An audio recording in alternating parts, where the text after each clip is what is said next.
रहे हो तो अब मुझे एक बात बताओ, इस जगह से कोई कार जा सकती है क्या एक्टिवा वाले भैया को छोड़कर?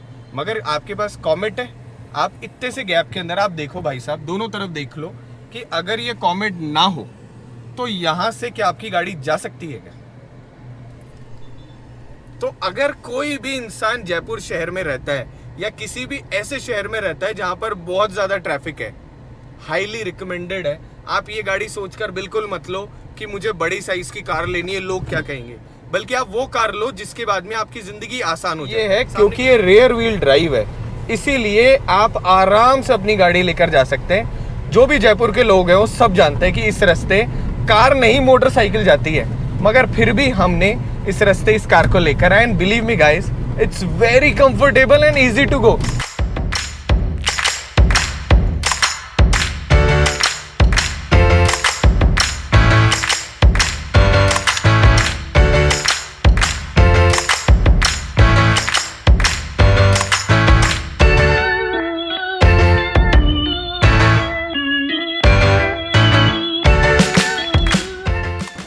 Welcome to next vlog. मैं हूं जोजो व्हीली और आप लोगों के लिए लेकर आया एक और नया व्लॉग, जिसके अंदर हम बात करने वाले हैं MG कॉमेट के बारे में। कैसी चलती है, क्या सारा एक्सपीरियंस है, शहर में कैसी चलती है, हाईवे पर टॉप स्पीड क्या है और बाकी सारे के सारे फैक्टर्स। ये वीडियो उन सब लोगों के लिए बहुत ही ज़्यादा इंपॉर्टेंट होने वाला है जो कि अपने लिए एक इलेक्ट्रिक कार देख रहे हैं। कौन सी इलेक्ट्रिक कार उनके लिए अच्छी है, क्या रेंज देखकर उनको एक इलेक्ट्रिक कार लेनी चाहिए और बाकी सारे पर्सपेक्टिव के ऊपर बात करेंगे। मगर उससे पहले दोस्तों, अगर आप मेरे चैनल पर नए हो तो चैनल सब्सक्राइब करें, वीडियो को लाइक करें, कमेंट बॉक्स में बताएं कि अगला व्लॉग हम कौन सा बनाएं। सेम टाइम अगर आप लोगों को भी कॉमेट का एक्सपीरियंस करना है तो अपने नियरेस्ट जो भी MG डीलर है वहाँ पर जाइए और अच्छी तरीके से इस गाड़ी को चलाइए ताकि आप अपने लिए एक परफेक्ट इलेक्ट्रिक कार ले सके। तो ये वीडियो को शुरू करते हैं और लेकर चलते हैं इस कार के अमेजिंग एक्सपीरियंस पे। और अगर आप ऐसा कोई भी कंटेंट मिस नहीं करना चाहते तो बेल आइकन को दबा दें और हमारे साथ में ऐसे ही अमेजिंग कंटेंट को एंजॉय करें। तो ये वीडियो को शुरू करते हैं।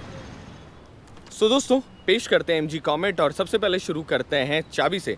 कुछ इस प्रकार की चाबी मिलती है, बहुत ही खूबसूरत फिडजेट स्पिनर जैसी। इस तरफ MG का लोगो और इस तरफ लॉक अनलॉक करने का button and same time trunk open करने का बटन। अब ये जो चाबी है पहले तो बहुत ज़्यादा खूबसूरत है और चाबी को आपको कभी भी ना अपनी पॉकेट में रखो। इसके अलावा कुछ भी ऐसा एक्सेसिबिलिटी वाला पंगा नहीं है, क्योंकि जैसे आप गाड़ी के पास जाते हो वैसे ही वो अपने आप अनलॉक हो जाती है। आप दरवाज़ा खोलो, बंद करके जैसे आप दूर जाते हो वैसे ही आपकी गाड़ी अपने आप हो जाती है वापस लॉक।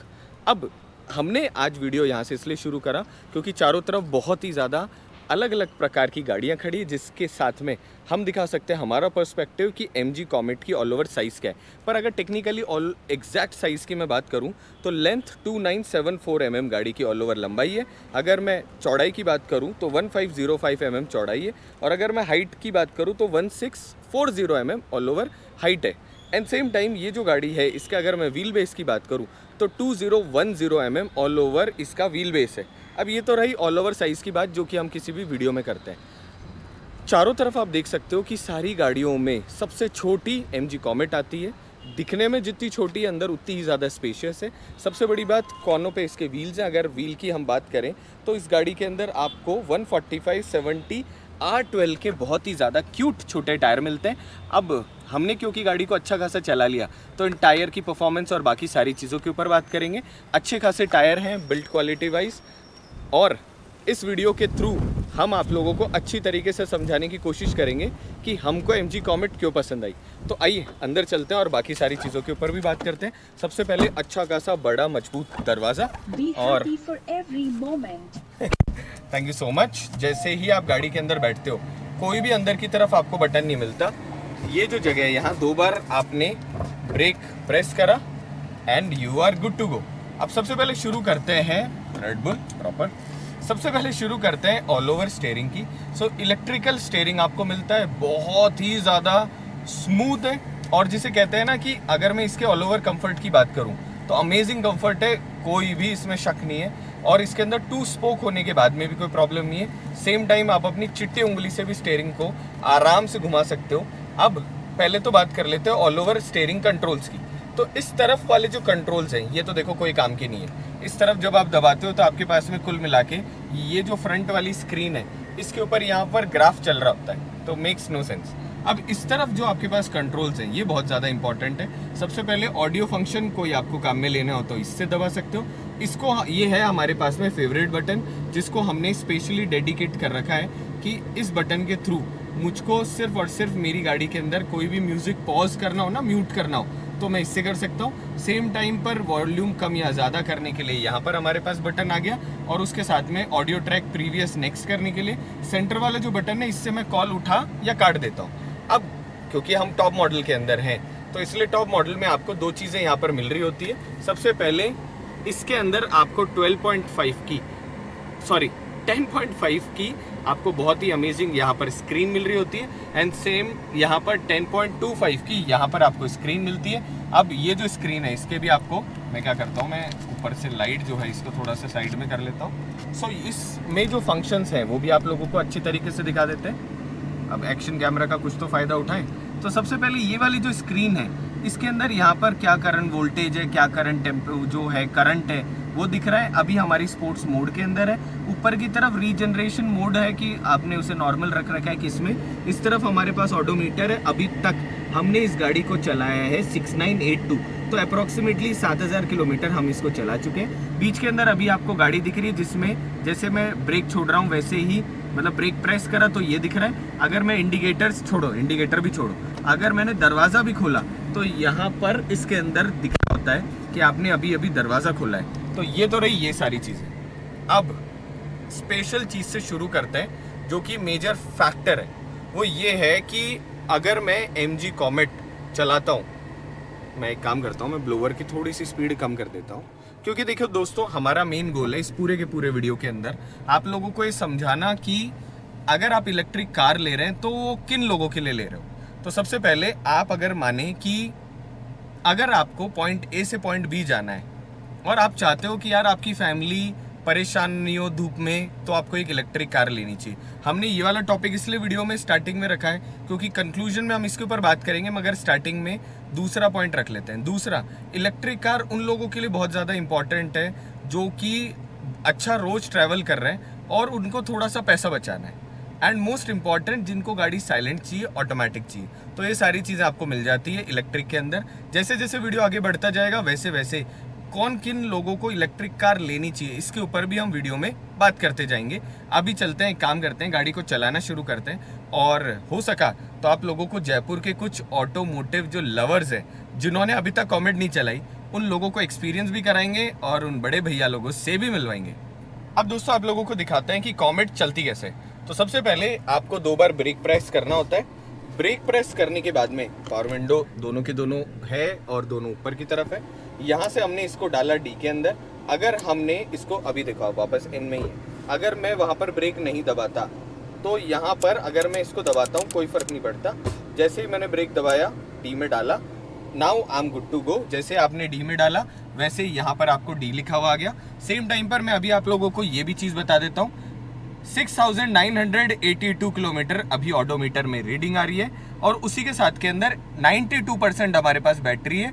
रेंज हमारी 184 यहाँ पर दिखा रही है। कुल मिला के जो नई वाली गाड़ी आ रही है अभी राइट नाउ, उसके अंदर आपको 230 किलोमीटर की रेंज दिखा रहा होता है। हमारे पास में जो ये गाड़ी है ये थोड़ा पुराना मॉडल है, मीडिया व्हीकल, और इसमें आपको 200 किलोमीटर की रेंज दिखाता है। हम 0 रेंज तक इस गाड़ी को आज चलाएंगे। सबसे पहले नीचे की तरफ आपके पास बहुत सारा स्पेस है। इस तरफ हमारे पास में एंड्रॉयड ऑटो, एप्पल कारप्ले का ऑप्शन मिल रहा होता है। तो हमने हमारा क्या करा, एक तो हमारा फ़ोन ड्रेन हो रखा था, तो हमने सोचा हम डिवाइस भी हमारी चार्ज करते हैं, तो हमने हमारा फ़ोन कनेक्ट कर रखा है। नीचे आपके पास में यहाँ 2 चार्जिंग पोर्ट है, मतलब एक USB है और एक आपके पास में नॉर्मल चार्जिंग पोर्ट है। सेम टाइम यहाँ पर आपके पास में 2 हैंगिंग पॉइंट है। अब ये हैंगिंग पॉइंट तो देखो हम क्योंकि कुछ भी सामान खरीदने नहीं जा रहे, और यहाँ पर हैंड ब्रेक हमने नीचा कर लिया, तो वो तो हम अभी काम में लेंगे नहीं, पर उसके अलावा हम बहुत सारी चीज़ों के बारे में बात करेंगे। और गाइज बिलीव मी, पिछले कुछ दिनों से मैं कॉमेट चला रहा हूँ और मेरे बहुत सारे ऐसे जानकार हैं जिन्होंने कॉमेट को एक्सपीरियंस करने के बाद में ना एक अलग लेवल का कहते हैं ना वाव फैक्टर, वो बताया है। और सबसे एपिक चीज़ बताता हूँ कि मेरे एक जानकार एक ऑटोमोटिव शोरूम ओनर है और उन्होंने तकने कॉमेट ले रखी है। अनादर वन एक मेरे जानकार है जिनके पास में M4 है, BMW M4, एंड स्टिल उनके घर के अंदर है ना एक कॉमेट है। सो ऐसा है कि जिन लोगों ने कॉमेट का यूज़ करके देखा ना, उनको तो नो डाउट कॉमेट से प्यार हो गया, पर अभी भी ना बहुत ही ज़्यादा हमारे इंडिया में वो लोग हैं जो कॉमेट को छोटी कार समझ के कि मेरा स्टेटस गिर जाएगा, मैं छोटी कार चलाता हूँ क्या। छोटी कार तो वो लोग चलाते हैं जिनके पास पैसा नहीं होता, या जो कि जिनको कार चलाने का एक्सपीरियंस नहीं होता, वो लोगों का थॉट प्रोसेस है। बट बिलीव मी गाइज, मैं कुछ टाइम पहले सुपर कार मीटअप में गया हूँ, अभी वो वाला व्लॉग भी आने वाला है, मैं वहाँ कॉमेट लेकर गया हूँ। तो आप ये सोचो कि उस पूरे के पूरे मीटअप में सबसे ज़्यादा इकोनॉमिकल कार मेरी थी। पर यार वो कोई फ़र्क नहीं पड़ता, अगर आप अपनी कार में कंफर्टेबल हो, आपको उस कार को चला के मज़ा आ रहा है, तो उससे बड़ी चीज़ कुछ भी नहीं हो सकती। सेम टाइम आपको मैं एक दिल का फैक्टर बताता हूँ, क्योंकि मैंने जनवरी, फरवरी, मार्च, अप्रैल, मई 5 महीने हो गए मुझे इस गाड़ी को एग्जैक्ट चलाते हुए। 5 महीने के अंदर मैंने 7000 किलोमीटर इसको चला लिया। अब मैं आपको मेरी ऑल ओवर कैलकुलेशन बताता हूँ, बेसिक, क्योंकि हम सब लोग ना बात करते हैं कि गाड़ी में इतने पैसे बचा सकते हो, इतने नहीं बचा सकते। मैं वो बताता हूँ जो मैंने बचाए। 7000 किलोमीटर के हिसाब से अगर मेरे पास में, और मैं सिर्फ डीजल की बात कर रहा हूँ, पेट्रोल की बात ही नहीं कर रहा, पेट्रोल तो और ज़्यादा कॉस्टली है। अगर मैं डीजल की बात करूँ तो मेरे पास पिकअप ट्रक है, या चलो पेट्रोल की भी कर लेते हैं। मेरे पास में पिकअप ट्रक है महिंद्रा गेटवे। अगर मैं महिंद्रा गेटवे चलाता हूँ तो मेरे 10 रुपये किलोमीटर पड़ता है। तो इस कैलकुलेशन के हिसाब से अगर मैं गेटवे चलाता तो मेरे अप्रॉक्सीमेटली 70,000 रुपये की कॉस्टिंग आती। चलो गेटवे नहीं चला रहा मैं, पैसा भी तो बचाओ, मेरे पास कौन सा यूट्यूब से बहुत सारा पैसा आ रहा है। तो अगर मैं बात करूँ स्विफ्ट की, मेरे घर पे स्विफ्ट भी है, तो अगर मैं स्विफ्ट डीजल की बात करूँ तो अप्रॉक्सीमेटली 4 रुपये किलोमीटर मेरे स्विफ्ट पड़ रही है। तो 4 रुपये किलोमीटर के हिसाब से 28,000 रुपये की मेरे ऑल ओवर स्विफ्ट की कॉस्टिंग आती। चलो ठीक है, उसकी जगह मैं बाइक चला रहा हूँ, थोड़ा और पैसा बचा लेते हैं। मेरे पास जो वी-स्ट्रॉम है उसका 31-35 का माइलेज आ रहा होता है पेट्रोल के अंदर, जिसके हिसाब से वो मेरे कम से कम 3.5-4 रुपये किलोमीटर पड़ रही होती है। तो वही 28,000 रुपये उसका आ रहा होता। एंड आपको मालूम है इस कॉमेट को चला के मेरा क्या माइलेज आ रहा है? अप्रॉक्सीमेटली 7,000 किलोमीटर पर 7,000 रुपये। अब आप मुझे एक बात बताओ, पिछले 5 महीने के अंदर अगर मैं इस गाड़ी की मदद से, जिसमें तो मैं बहुत लंबा जाता भी नहीं हूँ, अगर मैं उसको चलाने के बाद में भी मेरे 21,000 रुपये बचा लेता हूँ, तो आप बताओ इससे बड़ी बात क्या हो सकती है मेरे लिए? प्रैक्टिकल बात है ना। और मुझे नहीं लगता कि मैंने कुछ भी इसके अंदर किसी भी तरीके से कुछ बड़ा चढ़ा के बोला हुआ है। ये तो रियलिस्टिक फिगर है, आप कहीं पर भी सर्च कर सकते हो। तो ये बहुत बड़ी बात है। दूसरा क्या होता है, देखो कार का मजा अलग है, बाइक का मजा अलग है, गेटवे का अलग मजा है, मगर पंगा क्या होता है, जब आप डेली रूटीन में गाड़ी लेके चलते हो ना, तो आप चाहते हो कि आपके लव्ड वंस सेफ रहे। सेफ रहने के साथ ही आपके लव्ड वंस कंफर्टेबल रहे, और न धूप लगे न गर्मी लगे। अभी मैं आपको एक चीज बताता हूँ, आउटसाइड टेम्परेचर बताता हूँ अभी आप लोगों को, आउटसाइड टेम्परेचर का क्या हाल है। और उसके बाद में अभी आउटसाइड टेम्परेचर के कंपेयर में जो मेरी गाड़ी है, आप ये देखो 42 डिग्री सेल्सियस आउटसाइड टेम्परेचर हो रहा है। 42 डिग्री सेल्सियस के अंदर देखा जाए तो आप समझ सकते हो ना क्या हार्श गर्मी है। पर क्योंकि मेरे पास इलेक्ट्रिक कार है तो मेरे पास एक छत भी है, उसके साथ में चारों तरफ से ठंडी ठंडी हवा भी आ रही होती है, और मैं कंफर्टेबल भी हूँ, जो कि एक बहुत ही ज़्यादा बड़ा फैक्टर होता है कार के अंदर। अब ये तो रही सारी बातें। अब मैं आप लोगों को बताता हूँ कि ऑल ओवर शहर का कैसा कंफर्ट है। हम इस गाड़ी को ऑफ द रोड भी लेकर जाएंगे, हम इनको शार्प टर्न्स में भी टेस्ट करेंगे, जहाँ पर इसके बारे में हम और ज़्यादा अच्छी तरीके से आप लोगों को समझा पाएँ। अब दोस्तों, पहाड़ों में जाने से पहले एक और इसके फंक्शन को आप लोगों को दिखाते हैं, जो कि है Android auto Apple CarPlay wireless. तो आपको करना कुछ भी नहीं होता, फ़ोन आराम से वहाँ कनेक्टेड है। जैसे ही आपने एंड्रॉयड ऑटो पे टच करा, प्ले करा, और यहाँ से आप अपनी डिवाइस जो है उसको कनेक्ट कर लो। सो जो यूआई है वो बहुत ही ज़्यादा कंफर्टेबल है, गाड़ी की हैंडलिंग बहुत अच्छी है, एंड सेम टाइम पर ये जो मिरर है आपका IRVM, इसकी भी साइज़ अच्छी है। ऑल्दो ये मैनुअल है, मगर फिर भी देखा जाए तो इस कार में मैनुअल होकर भी कोई बहुत बड़ी प्रॉब्लम नहीं है। सेम टाइम जब आप इस तरफ देखते हो तो आपको यहाँ पर भी गाड़ी के अंदर IRVM के अलावा ORVM जो है अच्छे खासे बड़ी साइज़ के मिल रहे हैं। और जो नई गाड़ी आ रही है उसके अंदर तो आपको ये ऑटो फोल्ड भी मिल रहा है, जो कि एक बहुत अच्छी चीज़ है, टॉप मॉडल है उसके अंदर। सेम टाइम यहाँ पर भी जब आप देखते हैं तो मेरे पास में तो मैनुअल हैंड ब्रेक है, मगर इसी की जगह अगर टॉप मॉडल की बात करते जो अभी नया आ रहा है, तो उसके अंदर यहाँ पर भी आपके पास में कभी स्पेस मिलता है और उसके साथ में यहाँ पर मिलता है ऑटो होल्ड का बटन और उसके साथ में इलेक्ट्रिकल पार्किंग का बटन, जिसकी वजह से ज़िंदगी हो जाती है थोड़ी आसान। हम एक काम करते हैं, हमने गाड़ी रोक ली, हम आराम से एंड्रॉयड ऑटो कनेक्ट करते हैं और उसके बाद आप लोगों को दिखाते हैं कि शहर में एंड्रॉयड ऑटो का कितना अमेजिंग एक्सपीरियंस है। अब दोस्तों पहली चीज़ तो ये कि जब भी आप ड्राइव में डालते हो, आप अगर यहाँ से ब्रेक छोड़ भी देते हो तो आपकी गाड़ी बिल्कुल भी नहीं चलती। सिर्फ जब आप एक्सेलरेट करते हो तभी आपकी गाड़ी चलती है। और एंड्रॉयड ऑटो से हमने कनेक्ट कर दिया, किसी के पास एप्पल कारप्ले है तो आप उससे भी कनेक्ट कर सकते हैं। अब देखो, एक तो आपके पास में प्रॉपर यहाँ पर मैप आ रहा होता है, जिसके साथ में यहाँ पर आपके पास में मीडिया इन्फॉर्मेशन आ रही होती है। अब ये इतना ज़्यादा फ्लूडिक है क्योंकि हमको हमारे फ़ोन की आदत पड़ी हुई है, तो हमको चाहिए कि यूआई सारा इंटरफेस ना बहुत ही ज़्यादा सिंप्लीफाई होना चाहिए। तो जब आप यहाँ पर देखते हैं तो यहाँ पर आपके पास में सारे मैसेजेस आ रहे होते हैं जो कि आप व्हाट्सएप पे किसी को भी करेंगे। एंड सेम टाइम यहाँ पर आप सर्च में जाके, जैसे हमने यहाँ डाला Nahargarh, Okay, I'm setting your destination to Nahargarh Fort. अब आप मुझे बताओ दोस्तों, इससे ज़्यादा ज़िंदगी कैसे आसान हो सकती है। सो जब भी आप शहर में चल रहे हो तो आप प्रॉपरली नेविगेट कर पाते हो। इंटरनेट इनसाइड होने की वजह से जो आई स्मार्ट इसकी एप्लीकेशन है उसके 55 फीचर्स प्लस आप काम में ले सकते हो। ऑल्दो हमें अभी तक मौका नहीं मिला 55 फीचर्स एक्सपीरियंस करने का, क्योंकि ये गाड़ी हमारे नाम पर नहीं है। अगर आपका खुद का KYC आपकी कॉमेट है तो आप हमें प्लीज़ मैसेज करिएगा, विल ट्राई कि हम टॉप मॉडल के जितने भी फीचर्स हैं उनके एक्सपीरियंस पे अलग से वीडियो बना पाए। अब सेम टाइम आपके पास में AC वेंट बीच में आ रही होती है, अच्छा खासा इनका एयर फ्लो है। एंड सेम टाइम आपके पास में दोनों तरफ यहाँ पर भी और यहाँ पर भी आपके पास स्पेस है, जिसमें आप जो भी ड्रिंक्स रखते हो, जैसे वहाँ हमने 1 लीटर की बॉटल रख रखी है, तो जब भी गाड़ी चलेगी आराम से बॉटल ठंडी रहेगी। इस तरफ भी हमारे पास में हमने रेड बुल रख रखी है, सो रेड बुल भी ठंडी रहेगी। अब जब ये गाड़ी लॉन्च हुई थी तो बहुत सारे लोगों का एक सवाल था कि यार जो भाई गाड़ी में मोटर जो है, मैं एक काम करता हूँ, मैं लाइट ऑन कर लेता हूँ क्योंकि चारों तरफ भाई साहब बहुत ज़्यादा अंधेरा हो रहा है। 1 मिनट रुकना, मैं खुद बहुत ज़्यादा अंधेरा दिख रहा है मेरे को ऐसे। और देखो गाइस, बेसिक फंडा है, क्योंकि हमारे वीडियो बहुत ज़्यादा हम कोशिश करते हैं रॉ रखें, इन्फॉर्मेटिव रखें, वैसा रखें जो आप लोगों को समझ में आए। तो अगर उसमें थोड़ा भी आपको बहुत सिनेमैटिक ना मिले तो थोड़ा सा मैनेज कर लीजिएगा। अकेला इंसान हूँ, एडिट भी मैं खुद कर रहा होता हूँ, शूट भी मैं खुद कर रहा होता हूँ, तो टास्क तो देखो ज़िंदगी में है, पर that is manageable. So back to the conversation. तो सबसे पहले एक तो गाड़ी के अंदर AC जो है उसका भी एयर फ्लो बहुत अच्छा है और AC मैनुअल है, मगर वो इफेक्टिव है। ऐसा नहीं है कि इस कार में आपको एक बहुत ज़्यादा लग्जरी कार जैसा कुछ मिले।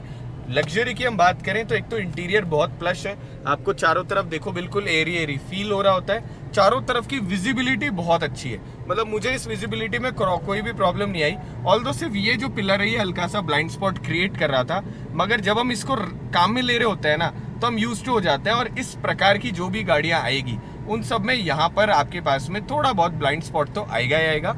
अब हम बात कर रहे थे इस गाड़ी में कि गाड़ी क्या कहीं से नीचे से टच तो नहीं हो जाती।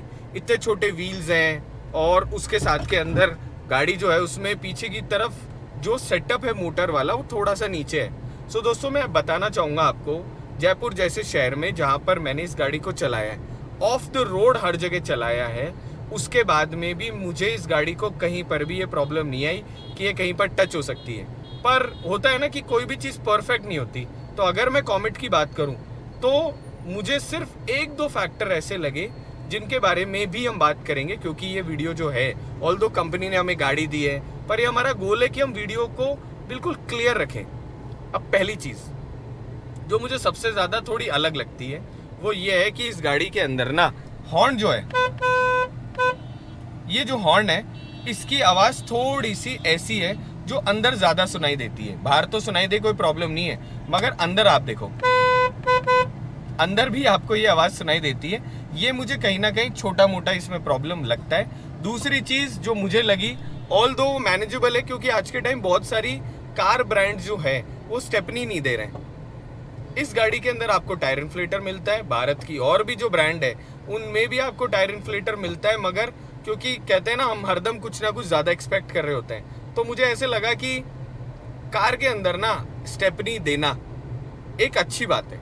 बट ऑन अनदर साइड, क्योंकि बहुत छोटी साइज रखी गई है, आपके पास ट्रंक ना होकर बहुत थोड़ा सा स्पेस मिलता है, जो कि है भी, क्योंकि यार इस गाड़ी में आप इतना लेग रूम दे रहे हो, प्रॉपर लोगों को बैठने के लिए स्पेस दे रहे हो, तो उसके बाद में हर चीज़ तो मैनेज नहीं हो सकती।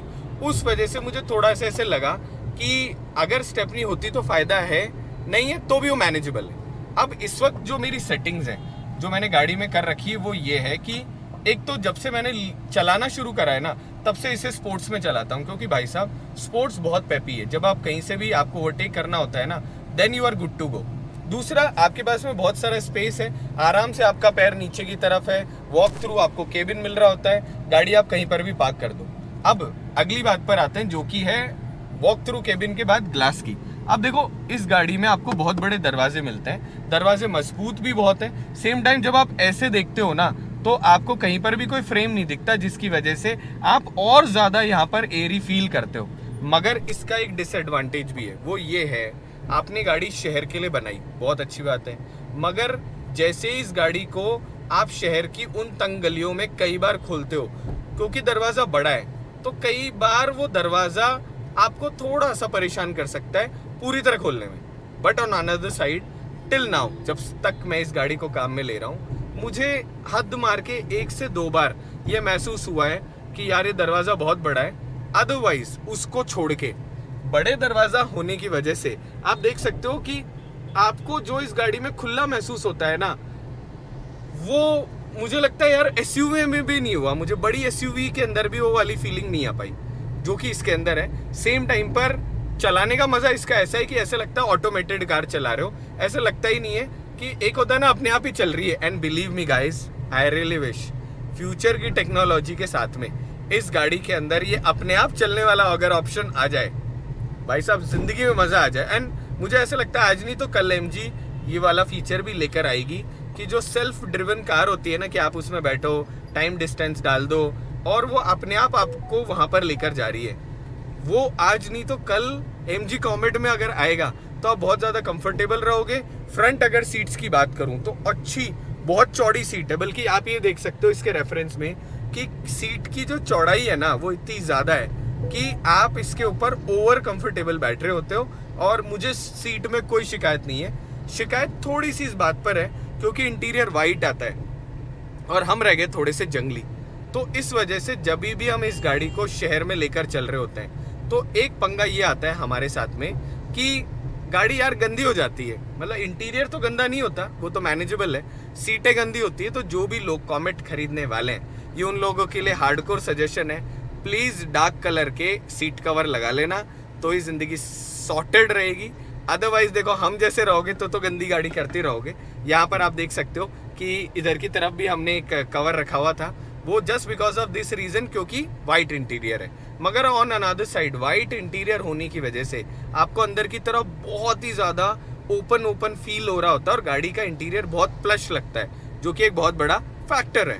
अब दोस्तों आ चुके हैं हम जयपुर शहर के अंदर, और किसी भी और इंसान के लिए जो सबसे स्ट्रेसफुल काम होता है वो होता है जयपुर शहर में कार चलाना। आप देख सकते हो कि हालांकि कुछ अच्छा या बुरा नहीं है, मगर ईवी रिक्शा इतने ज्यादा हो चुके हैं कि आप ये देखो कि इनके कोई टच तो हो नहीं सकता, हिम्मत ही नहीं है। अच्छी खासी मजबूत इनके ऊपर प्लेटिंग है, मगर पंगा ये रह गया कि आपके पास में जगह ही नहीं मिलती गाड़ी को घुमाने के लिए, कहीं पर भी ले जाने के लिए। और अब जिस गली में मैं जा रहा हूँ, भाई साहब एक बार मेरे पास फॉर्च्यूनर थी और इस गली के अंदर गाड़ी डालने के बाद में मैं जानता हूँ कि वो गाड़ी कैसे मैंने निकाली है। सो ये जो फैक्टर है ना, ये किसी भी नॉर्मल इंसान के लिए थोड़ा सा टास्कफुल हो जाता है। पर जब आपके पास में इलेक्ट्रिक कार होती है तो उससे आपका सबसे बड़ा फायदा ये होता है, कॉमेट की बड़ी बहन सो ZS EV को भी हमने थोड़े टाइम पहले एक्सपीरियंस करा है।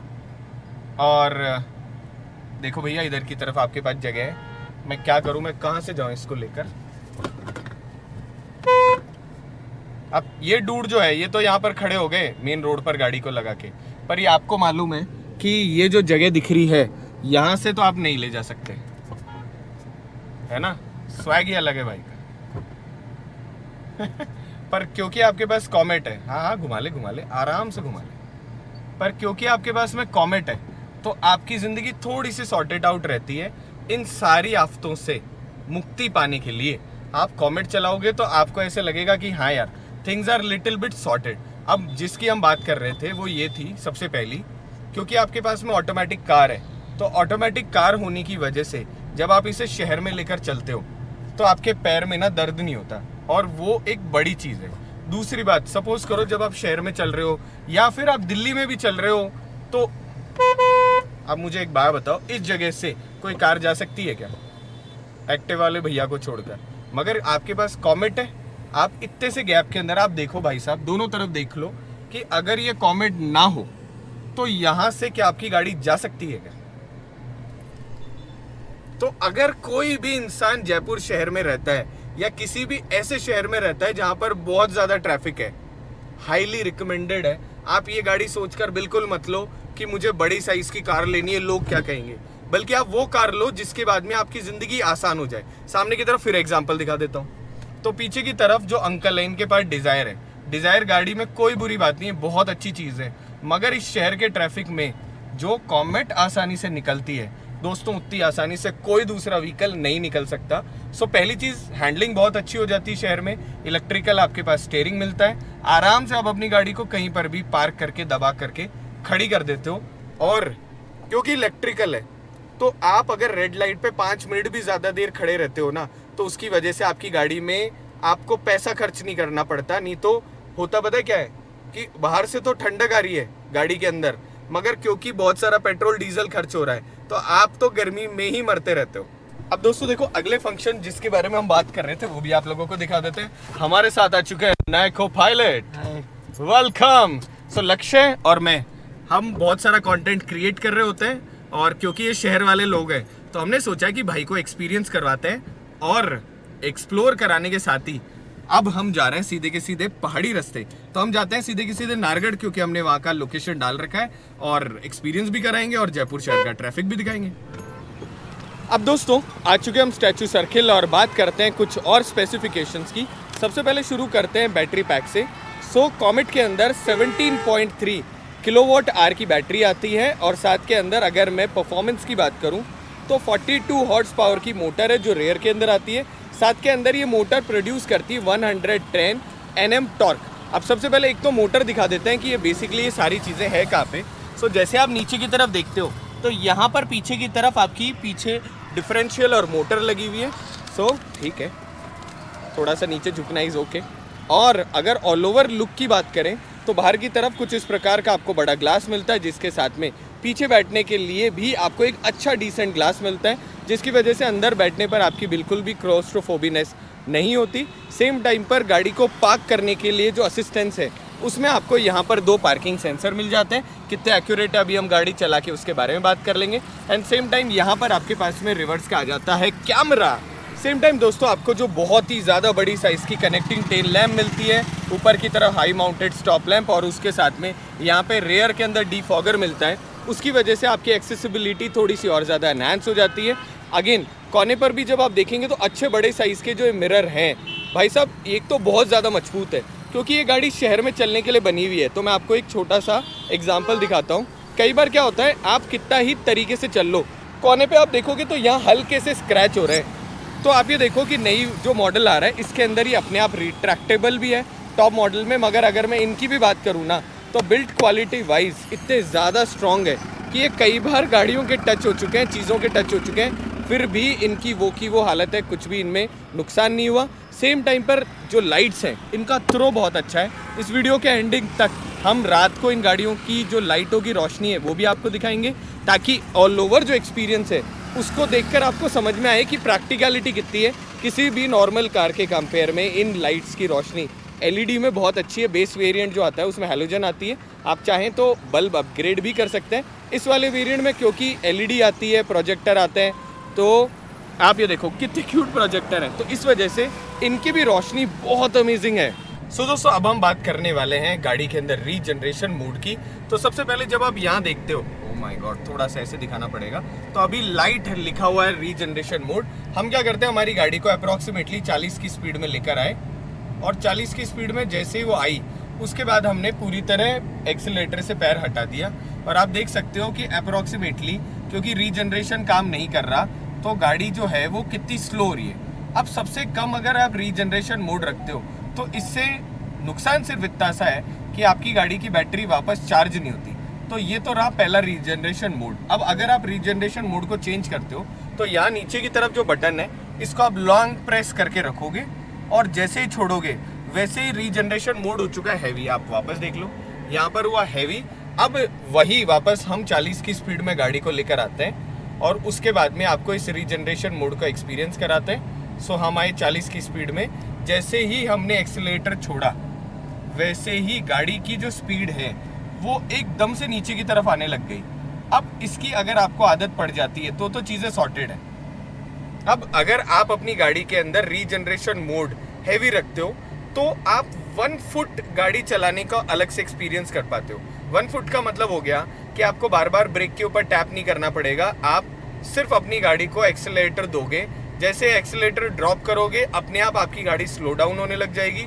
अब आपकी गाड़ी स्लो डाउन होगी, उसकी वजह से आपकी गाड़ी और ज़्यादा बैटरी जो है वो वापस रिचार्ज हो रही होगी और आपकी गाड़ी की जो एफिशिएंसी है वो इंक्रीज हो जाएगी। मगर सपोज करो आप चाहते हो कि यार मैं लाइटर भी नहीं रखना चाहता, मैं हैवी भी नहीं रखना चाहता, मैं नॉर्मल रखना चाहता हूँ, तो उस केस के अंदर आप क्या कर सकते हो, इसको आप वापस लॉन्ग प्रेस करके जैसे रखोगे वैसे ही वो मोड जो है वो नॉर्मल में आ जाता है। आप देखो यहाँ पर वापस नॉर्मल आ गया। अब नॉर्मल में मैं आपको दिखा देता हूँ कि अगर आप 40 की स्पीड रखते हो तो आपकी गाड़ी वापस स्लो किस स्पीड से हो रही है। तो लाइटर से तो थोड़ा सा ज़्यादा स्लो होगी मगर हैवी जितना भी आपको महसूस नहीं होगा। आप देख सकते हो कि जब हमने इस वक्त कुछ एक्सेलरेट नहीं कर रहे तो ये जो ग्रीन कलर का रिसाइकिल वाला सिंबल आ रहा है ये शो करता है कि आपकी गाड़ी वापस इस वक्त रिचार्ज हो रही है। तो आप मुझे कमेंट करके बताना कि अगर आप इलेक्ट्रिक कार लेते तो उसके अंदर कौन सा रीजनरेशन वाला मोड आपका फेवरेट है। अगर मैं बात करूं मेरी तो मुझे नॉर्मल वाला जो मोड है वो सबसे अच्छा लगता है क्योंकि वो दोनों मेरे पर्पस सॉल्व कर देता है। अपन इधर होते हुए चलेंगे, इधर से सीधा से नेविगेशन बाबा, नेविगेशन जिधर बोलेगा लेफ्ट से चलेंगे। सो देखो जिंदगी के अंदर ना चीज़ें आसान तब हो जाती है जब आपके पास में मैप होता है ना, तो फिर आप क्वेश्चन नहीं पूछते कि कहाँ कैसे जाना है। हमारी इस जर्नी में हमने जिस आदमी को आज जब्त करा है वो है यहाँ पे बहुत टाइम बाद। बेसिकली ना जो हिमांशु भाई है, मैं थोड़ा माइक इधर कर लेता हूँ। हिमांशु भाई जो है भाई is into biking, totally into biking और कावासाकी निंजा 1000 जो टूरर है वो भाई के पास में है। जो हमारे आज पहले मेहमान है ना जिनको हम जब्त कर रहे हैं उनमें से भाई एक है। और लास्ट टाइम भाई ने फिएट की कौन सी कार चलाई थी? फिएट 500 ना, और वो भी कन्वर्टेबल। बेसिकली देखा जाए ना फिएट 500 कन्वर्टेबल बहुत ज़्यादा रिजेंबल करती है इस मशीन को, क्योंकि होता है ना कॉम्पैक्ट कार जो कि प्रैक्टिकलिटी के हिसाब से बनाई हुई होती है, बिल्कुल वैसी की वैसी है। बस आई विश किसी दिन कमेंट में भी, मुझे पता क्या लगता है एमजी ब्रांड को ना कहीं ये शक भी है कि यार इसका एक कन्वर्टेबल वेरिएंट तो बना ही सकते हैं, है ना। बट फिर भी इस गाड़ी के अंदर अमेजिंग एक्सपीरियंस है। अब हम जा रहे हैं सीधे की सीधे नाहरगढ़, जहाँ पे हम कॉर्नर्स में टेस्ट करेंगे। हमारे साथ शहरी बाबू है जिसके अंदर भाई का एक्सपीरियंस मेन शहर में चलाने का ज़्यादा है। और शहर का ट्रैफिक यार लक्ष्य के पास में आना एक बहुत बड़ा टास्क है, क्योंकि भाई कोर शहर में रहता है जहाँ पे गाड़ी पार्क करना भी बहुत ज़्यादा मुश्किल हो रहा होता है। और सामने की तरफ देख सकते हो अगेन एक और एमजी की बड़ी बहन ZS EV, अभी थोड़ी देर पहले भी आपने देखी थी। मुझे पता क्या लगता है, ईवी कल्चर ना धीरे धीरे बहुत अच्छे लेवल पर ग्रो कर रहा है। ईवी कल्चर से एक और चीज़ याद आई, किन लोगों को फास्ट चार्जर लेना चाहिए, किन लोगों को स्लो चार्जर लेना चाहिए। पहली बात तो ये है भाई लोगों कि पहले कॉमेट से शुरू करते हैं। कॉमेट अप्रॉक्सीमेटली जो स्पेसिफिकेशन लिखी हुई है उसके हिसाब से तो उनका ये कहना है कि गाड़ी आपकी रात भर में चार्ज हो जाएगी, विच इज़ 7 घंटे में अप्रॉक्सीमेटली। और मुझे पर्सनली ऐसा लगता है कि जब आप अपनी जॉब से घर पे आकर आपने अगर अपनी गाड़ी चार्ज पे लगा दी और सुबह उठ के जब आप अपनी जॉब पे वापस जा रहे हो तब तक आपको अगर अपनी गाड़ी चार्ज मिलती है तो ये प्रैक्टिकली एक गुड सॉल्यूशन है। दूसरा होता क्या है, अगर आप अपनी गाड़ी को स्लो चार्जर से चार्ज करोगे तो बैटरी की लाइफ बनी रहेगी। और बैटरी की लाइफ से हमें याद आया, सबसे पहले एक तो जो कंपनी क्लेम्ड है 7 घंटे है, मैंने कभी टेस्ट नहीं करा, अगर आप मुझे कमेंट करके बोलोगे तो definitely we will test it. और सेकंड चीज़, बैटरी की वारंटी गारंटी क्या है, 1,20,000 किलोमीटर अप्रॉक्सीमेटली आपकी गाड़ी की जो बैटरी है उसकी लाइफ है। और 8 साल, yes you heard me right, 8 साल के लिए आपको आपकी गाड़ी की बैटरी की वारंटी मिलती है। मेरे जैसा इंसान होगा ना तो मुझे लगता है वो 1 लाख किलोमीटर पहले पूरा कर लेगा। और आपका क्या कमेंट है इसके ऊपर, कितने लाख किलोमीटर होनी चाहिए वो भी आप मुझे बताइएगा। प्रिज्मेटिक जो टेक्नोलॉजी उस पर बेस्ड एमजी की जो बैटरीज हैं वो ना बहुत ज़्यादा अच्छी रिलायबल बैटरी है। अभी जो टेम्परेचर है वो अंत हो रखा है और उसके ऊपर भी हम कंफर्टेबल है। ऑल्दो इससे हमारी गाड़ी की रेंज बहुत ज़्यादा गिर जाएगी, मगर फिर भी अभी हिमांशु भाई हमको बता रहे थे कि 2015 के बाद में सबसे ज़्यादा गर्म दिन है आज, राइट? सो 2015 के बाद का टेम्परेचर इट्स टू क्रेजी। आगे की तरफ भाई है हमारे, भाई भाई हमारी गाड़ी को देख रहे थे इतनी देर से, है ना? यार एक तो ना हेड टर्नर, मतलब सच बताओ ना, या तो एमजी ने ब्रांडिंग नहीं कर पाए। अब ये जो एमजी ने ब्रांडिंग कर पाए ये मैं बोलूं, एमजी बहुत मेहनत कर रहे हैं। उन्होंने हर इन्फ्लुएंसर को गाड़ी दी, उन्होंने इस चीज़ को प्रॉपरली लोगों के सामने रिप्रेजेंट करा। इधर से चलते क्योंकि मैप भी हमें यही कह रहा है। मगर पंगा क्या रह गया कि इंडिया के अंदर ना एक तो शहर बहुत बड़ा है, कंट्री बहुत बड़ी है, और उसके साथ में सारी चीज़ें प्रैक्टिकली हर जगह हर लेवल पर एक्सप्लोर कर पाना पॉसिबल नहीं है। और क्योंकि एमजी का नेटवर्क लिमिटेड है, चीज़ें लिमिटेड है, तो इस वजह से आए हुए तो 4-5 साल ही हुए ना यार एमजी को। इस वजह से आज भी बहुत सारे लोग इस कार को देखकर एक सवाल पूछते हैं। बेसिकली क्या क्या सवाल है? आती कितने की है, पहला सवाल। अंदर कितने सीट इसमें बैठने के ऑप्शन है, इसकी रेंज कितनी है, और कौन से कलर में मिल रही है, भारत देश की कंपनी है क्या, मतलब भारत में बिकती है क्या? सो दोस्तों इन सारे सवालों के अभी मैं आपको जवाब दे देता हूँ। सबसे पहला सवाल, कितने सीटर है? 4 सीटर है। आगे की तरफ हम दो कंफर्टेबली बैठे हुए हैं और पीछे की तरफ हमने जिस भाई को अभी पकड़ के लेकर है, बाबा आपकी हाइट कितनी है? 6 फीट है भाई की हाइट, और आप देख सकते हो कंफर्टेबली बैठे हुए हैं। ऐसा मैं बोल नहीं रहा हूँ, लिटरली कंफर्टेबली बैठे हुए हैं। सो हाइट वाला फैक्टर जो है, 4 लोग सुकून से बैठ सकते हैं। ट्रंक में स्पेस कितना है ये भी आपको बता देते हैं। ट्रंक में स्पेस कम है क्योंकि बेसिकली जो गाड़ी है ये इस तरीके से डिजाइंड है कि आप शहर के सारे काम कर लो। नीचे की तरफ पैरों में भी सामान रख सकते हो, और पीछे वाली जो दोनों सीटें वो 50-50 के अंदर स्प्लिट हो जाती है। तो अगर आप लोग कहीं पर भी जा रहे हो और आपके पास थोड़ा भी एक्स्ट्रा सामान होता है तो आप पीछे वाली सीट को फोल्ड कर सकते हो। कितने की आती है? सेकंड सवाल। सो अप्रॉक्सीमेटली 6.99 लाख रुपीज़ एक शोरूम से बेस वेरिएंट स्टार्ट हो जाता है। सो जिन लोगों को बहुत ज़्यादा गैजेट फ्रेंडली फीचर नहीं चाहिए, जिनको एक एक्चुअल कार चाहिए, जिनको पैसा बचाना है, उन लोगों को लेनी चाहिए बेस वेरिएंट। और जिनको ये है कि यार मेरे पास में एस क्लास मर्सिडीज़ है, मगर मुझे शहर के ट्रैफिक, आप देखो भाई साहब, इस शहर के ट्रैफिक में आप आसानी से नहीं जा सकते, उन लोगों के लिए, लेफ्ट ले लो अभी, उन लोगों के लिए आपके पास में कॉमेट होने से ज़्यादा बड़ा सुपर पावर कुछ भी नहीं है। कहीं से भी आप जा सकते हो। उन लोगों को लेना चाहिए टॉप मॉडल, क्योंकि उसके अंदर एंड्रॉयड ऑटो, एप्पल कारप्ले जिसे कहते हैं वो आ रहे हैं, एलईडी लाइट्स आ रही है, बहुत ही ज़्यादा प्लश इंटीरियर आ रहा है, और उसके साथ में आपको मिल रही है इलेक्ट्रिकल पार्किंग ब्रेक, जिसके साथ आपका कंफर्ट और ज़्यादा इन्हांस हो जाता है।